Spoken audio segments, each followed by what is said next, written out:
Rob Cochrane's the procurement manager for PGG Wrightson. Well, good afternoon, Rob. How's things? Yeah, good, thanks, Andy. Good afternoon to you and the listeners. It's a good day here in Christchurch at the moment, so the sun's shining. Hope the grass is growing. I hope it is too. I hope you've got it fine for the A and P show in a couple of weeks. Yes, looking forward to that. Another good show here in Canterbury. Actually interesting, yesterday there was a wool sale in the North Island at the Hawke's Bay show. And Yep. We'll be having a wool auction in the Canterbury show, or the New Zealand Agricultural Show they call it now, on the 14th of November. Yeah, we'll ask Ro about that actually, because she's up there live for us. Now tell me, there's been a few contamination issues in a bit of wool lately. What's going on? Yes, it has been, Andy. It's becoming a bit of an issue, really, a real issue.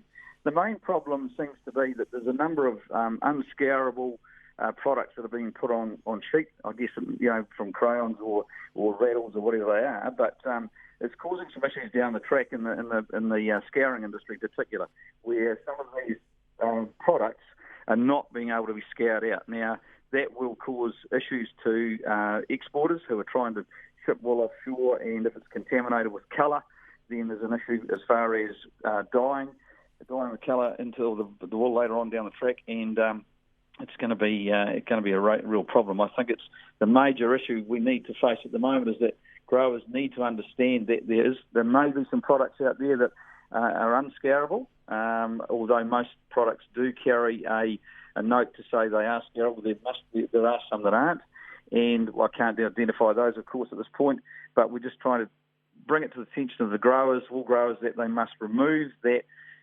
anything that's carrying a brand or any discoloration as far as an added colour on the fleece must be removed at point of shearing and put it in the rubbish bin. Get rid of it. So a bit more care on farm is what you're really saying. That's exactly what we're saying. We're saying that I know, and we all know that the particularly the crossbred wool prices are dismal. But if there are issues offshore when some of this wool reaches its through the processes, and we have claims coming back through the pipeline, then that's not going to read too well for anyone in New Zealand. We're trying to keep the standard of our wool high. We do have the best crossbred wool in the world. I think everybody will agree with that, any processes anywhere internationally. But if we have contaminants such as discoloration that's coming in with added colour, whether it's a blue or a purple or whatever colour it may be, from some sort of rattle or marking, then we're going to have some problems.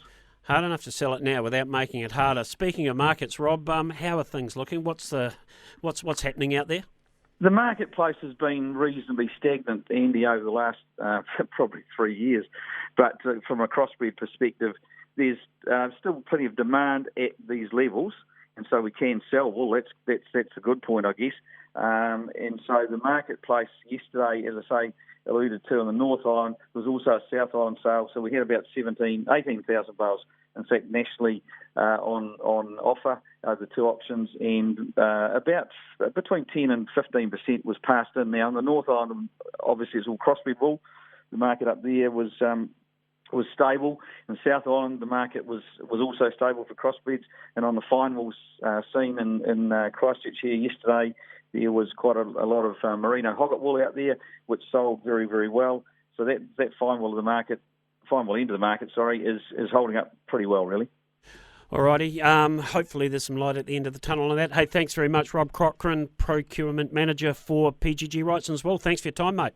Thanks, Andy, and thanks to the listeners. Alrighty, thanks, Rob.